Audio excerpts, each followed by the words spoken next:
আসসালামু আলাইকুম। আমাদের গ্রামে একটা প্রবাদ আছে যে, "কুকুরেলে যদি ১২ বছর চোঙ্গার ভিতরে ঢুকিয়ে রাখে, তাও নাকি সে সোজা হয় না।" এটা আমাদের বাংলাদেশীদের ক্ষেত্রে খুব ভালোভাবে মিলে যায়। বলতে পারেন কিভাবে? আজকে কথা বলার আসলে মূলত একটা বিষয়, সেটা হলো আমরা কি দাসত্বের পরিবর্তন উম মানে দাসত্ব থেকে দাসত্বে যেতে চাই নাকি আসলে মুক্তি চাই?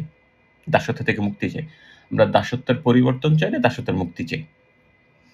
এটি একটু যেতে গেলে আমাদেরকে একটু পিছনে ফিরে যেতে হবে। যে আমাদের আ কয়েকটা ভাগে আমাদের দেশে বিপ্লব হয়েছিল, পরিবর্তন হয়েছিল, আন্দোলন হয়েছিল।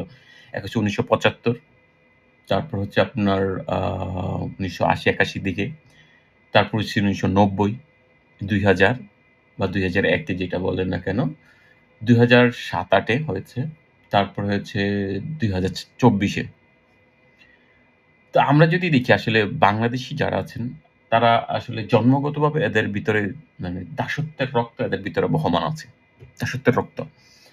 বলতে পারেন কিভাবে? আমরা যদি একটু পিছনে ফিরে যাই, যে আমাদের যদি সে প্রাচীনকাল থেকে দেখি যে আমাদের একটা জমিদারি প্রথা ছিল। তো এই জমিদার শ্রেণীকে যারা নিম্ন শ্রেণী যারা ছিল, তারা জমিদারকে তুষ্ট করার জন্য তাদের আ সর্বোচ্চ লেভেলের কি বলে ফ্লেটারি করা বা তোষামোদী করা সেটা করত। এবং আ তারা মানে জমিদারকে খুশি করতে পারাটা তাদের জন্য ছিল অনেক বড় কি বলে অনেক বড় পাওয়া। যে জমিদার তার উপর খুশি। সেইজন্য জমিদারকে খুশি করতে গিয়ে সে যত ধরনের তোষামোদী আছে সবকিছু করত। এবং আ এমনও প্রচলিত আছে যে তার পরিবারের সদস্য যারা নারী সদস্য আছে তাদেরকে সে জমিদারের বাড়িতে দিয়ে আসতো। শুধু জমিদারকে তোষণ করার জন্য। জমিদারকে খুশি করার জন্য। যাই হোক, তো ১৯৭১ এ মা বাংলাদেশ স্বাধীন হয়েছে, ৭৫ হয়েছে।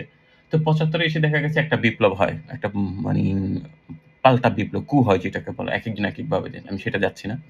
তো এখানে হচ্ছে কি যে একটা দল ছিল যারা ক্ষমতাসীন যারা ছিল তাদেরকে পা চাটার সুযোগ পেয়েছিল। বা তাদেরকে তোষণ করা, তাদের দাসত্বগিরি করার একটা সুযোগ পেয়েছিল। অন্য আরেকটা পক্ষ সেই সুযোগটা পাচ্ছিল না। ঠিক আছে? ফলে তারা কি করেছে? তারা এই দাসত্বের তারা পরিবর্তন চেয়েছিল। তারা চেয়েছিল সেই দাসত্বটা তাদের কাছে আসুক। সেজন্য তারা সেখানে একটা বিপ্লব করেছিল। ঠিক ৮১, ৮০-৮১ থেকে ঠিক সেম হয়েছে। ৯০ তে যদি ধরি, ৯০ তে মানুষ যারা ছিল তারা খুব আ আশা আকাঙ্খা নিয়ে বিপ্লব করেছিল। যে হয়তো তাদের আবার পরিবর্তন হবে। এখানে ২ টা রাজনৈতিক ২ টা পক্ষ আছে। একটা হচ্ছে আগে যারা জাতীয় পার্টি ছিল তাদেরকে তোষণ করতেছিল। বাকি যারা শ্রেণীরা ছিল তারা সেই তোষণ করে যে খাবে মানে কি বলবে প্রভুকে যেই খুশি করবে, তুষ্ট করে নিজের ভাগে যেই ঝুট ঝামেলা কিছু আসবে, ঝুটা কিছু আসবে সেটার সুযোগ ছিল না।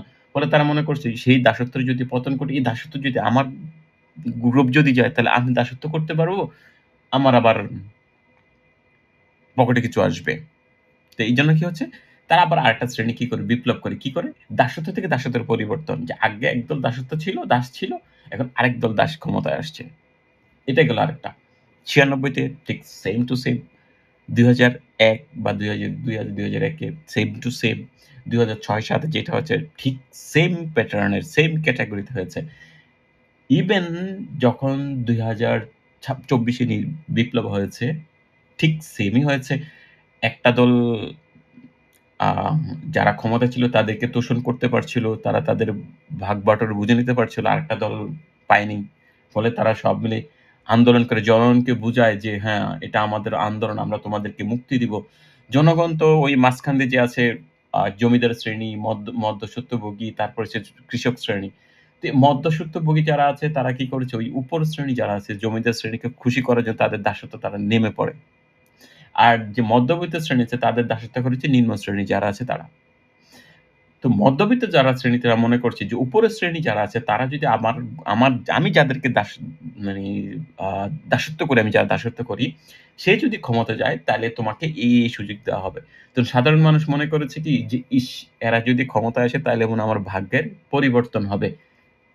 কিন্তু আসলে ফলে কি করেছে?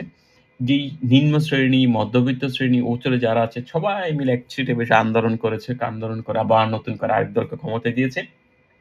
এখন যারা ক্ষমতায় আছে, নিচে যারা আছে তারা তাদের তোষণ করে, দাসত্ব করে।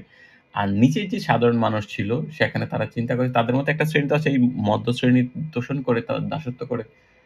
কিন্তু আরেকটা শ্রেণী আছে যারা খুব শিক্ষিত শিক্ষিত শ্রেণী যারা বলে যে এটা প্রকৃত মধ্য কি বলে এটাকে?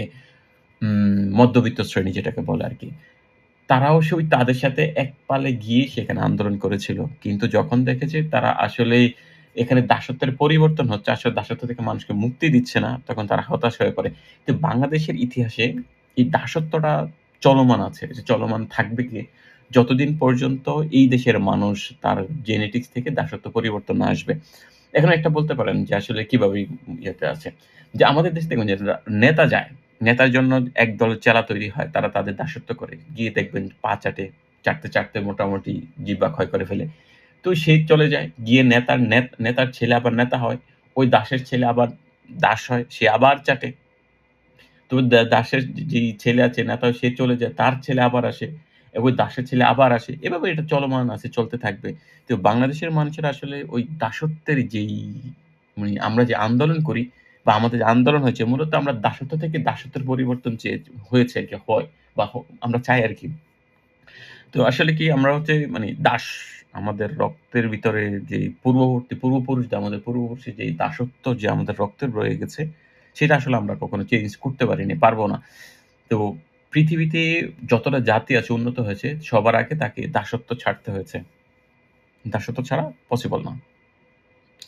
তো আমাদের এটা বলতে চাচ্ছি আরকি যে আমাদের যে প্রতিটা সময় বিভিন্ন সময় মুভমেন্ট হয়েছে। ৭৫ হয়েছে, ৭৮-৮০ তে হয়েছে। তারপর হচ্ছে আপনার কি বলে ৯০ তে হয়েছে, ২০০০ এ হয়েছে, ৯৬ তে হয়েছে। তারপর হচ্ছে আপনার ২০০৬ এ হয়েছে। তারপর আপনার ২০২৪ এ হলো। এটা হতেই থাকবে। one by হতেই থাকবে। কিন্তু আসলে আমরা এই আন্দোলন দিয়ে আমরা কখনোই আমাদের দাসত্ব থেকে আমরা মুক্তি চাইনি। আমরা মুক্তি চাই, আমরা স্বাধীনতা চাইনি। আমরা চেয়েছি দাসত্বের পরিবর্তন। এক দাসত্ব যাবে, আরেক দাসত্ব আসবে। একদল দাসত্ব করেছে, আরেক দল দাসত্ব করবে। এভাবে চলতে থাকবে বাই রোটেশন। এটা হচ্ছে আমাদের ভাগ্য বলতে পারেন যেটা। এটা পরিবর্তন কবে হয় যদি জিজ্ঞেস করেন কবে পরিবর্তন হবে? এটা বলা মুশকিল। মানুষ যেদিন সচেতন হবে প্রকৃত শিক্ষাটা প্রসার করবে, মানুষের ব্যক্তিত্ব তৈরি হবে সেদিন থেকে এটার পরিবর্তন সম্ভব। নয়তো সম্ভব নয়। আসসালামু আলাইকুম।